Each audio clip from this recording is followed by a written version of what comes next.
We've provided in your orientation materials some other guides for what are good standards of practice.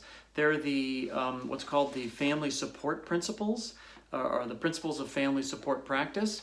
And what they are basically descriptions of practice standards that have been established across the country for organizations that really want to make family strengthening a core part of what they do. So we won't go over those in this orientation, but I want you to spend a little bit of time reading those. And again, make some mental notes about the kind of work that you're going to be doing at Interface, and how you can see these principles of family support practice being incorporated into your work. And the other guide that we'd like to just bring your awareness to is the 5 protective factors. So the protective factors were basically came out of some research where they took programs across the country and they said, if we could boil down what are the essential features about what protects children from child abuse and also strengthens families, what would those be? And they actually came up with these 5 protective factors. So this is useful at Interface, this is useful at the rec program and the police department, even in your own family home. If you do more of these things, then the research is telling us that kids will be safer and families will be stronger. So we've actually taken some time at Interface to look at these 5 protective factors across our various programs to make sure that we are incorporating these ideas into the work that we do. So far we've talked a lot about the goals and the aspirations and the values by which we want to operate as an organization, some of those best practice principles. Well, it's also my job to make sure that as a new employee coming into Interface, that you understand that there are some things that you can do and there's some things that you can't do in order to stay employed at Interface. Of course, we don't expect you to be perfect. I'm not perfect. No one is here. We understand that you're also new to your position, and so the advice I can give you is think of yourself as a student, right? Go into this position as a learning position for you, even if you have a lot of experience. This is a different organization. There are going to be new ways that we do things. And so if you approach your work as a student, I guarantee you will be open to improving and learning. And to me, that's where I see some of the most successful people working, is when they think about their work from that perspective. The other thing I would say is that you're part of a team. There are very few positions here that are just working completely independently on their own thing. And we do that on purpose because we know that teams build that kind of vibrancy into their work, and teams really support individual members within that team. So think of yourself as a team. Don't come in thinking that, oh gosh, I have to know it all and I have to make sure and prove that I am really good at this. Rely on your team. Share your successes. Share your struggles with them. Allow them to do the same with you, and that we have found really builds some strong teams and ends up supporting everyone individually. The other things that I wanted to make sure and highlight, and I have had this conversation with every single person that's come to work at Interface, there are a couple things, of course, you can't do at the agency. You can't hurt children or abuse children, and you can't take advantage of adults or have any kind of inappropriate physical or sexual relationship with children or with adults and work at Interface. If you were to be accused of that, I want to tell you what will happen. We will take that seriously. We've established a pattern where we will put a staff member who may be accused of that kind of wrongdoing on immediate paid administrative leave. And we do that for 2 reasons. Number 1, it may be true, and we want to protect our kids and families immediately from any other exposure to someone who might do them harm or has harmed them. And the second reason is that it is protective for you as a staff member, because sometimes people want to defend themselves if they think they're getting wrongly accused, and then it looks like you're just trying to cover it up or trying to get people to change what they said about you. And that really doesn't help you any, and it makes it hard for us to actually figure out what is really going on. We treat these situations very carefully. We try to be extremely fair.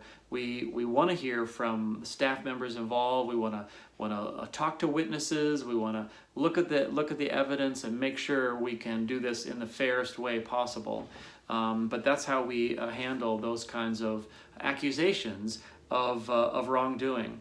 And again, what I can say and give you advice on is do a couple of things. Number one, when you start in your work team, talk to your supervisor about safety and say, hey, what are the risks for me in this job? What is it? If you were in a factory, well, they would tell you, okay, here's this machine can hurt you in these 12 ways. Don't do that, right? Well, same thing goes for our work. Find out from your supervisor, what are the risks for me in this position, and have that conversation. Secondly, document.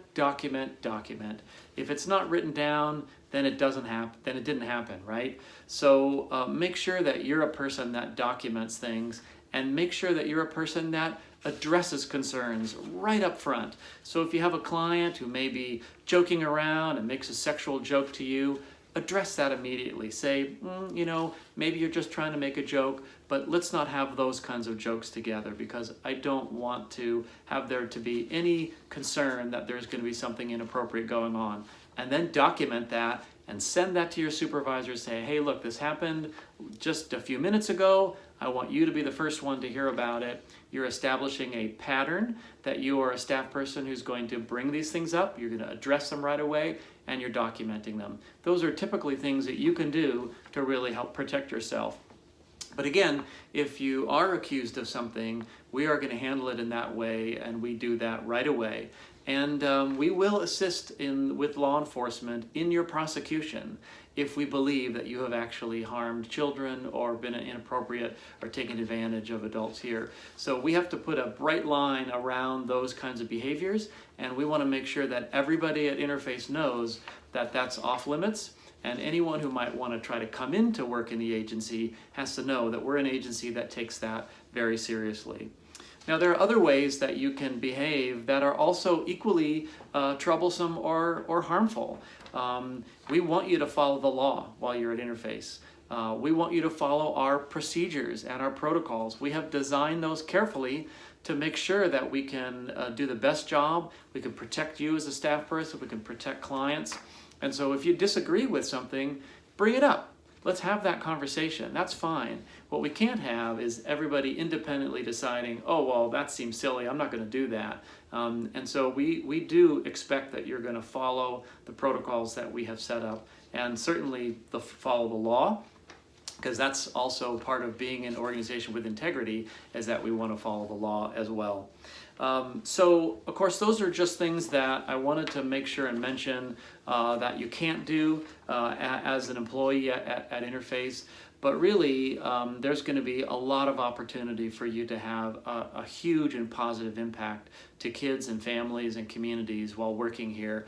Some days you're going to go home and you're going to think, this was the best job I've ever had, and I really made a difference in that person's life, and that's going to be so meaningful to you. I've had those days. Probably everybody that works here has had those days. And then there are going to be other days when you're going to say, I hate those people and I'm not going back, and this is the most stressful job I've ever had. Pay attention to that. If you sleep on it and the next day you feel better, okay, you had a bad day. Let's work on redoing that for the next time. If you continue to feel that way over and over again and you're frustrated, it's just not working, life's too short. Bring those concerns to your supervisor. Bring those concerns to our HR director. We're not going to cut you off of the knees. We want to see that you are at a place of employment that works for you just like it's got to work for us. So be honest with yourself as you go through this work. It's hard and stressful, and sometimes people can do it for a while and they feel like, you know what, it's time for me to move on. And we never begrudge that. We want you to be successful, and we want you to really feel like you can bring your full self into the work at Interface. So thank you for coming on to the staff. We're delighted to have you join our team. You are representing Interface now, every bit as much as I am. And so we hope that you can feel proud about your work here, and we want to be here to support you and help you to be successful. So please let us know how we can do that. So look forward to seeing you around, and thank you again for what you're doing for kids and families and communities and for Interface.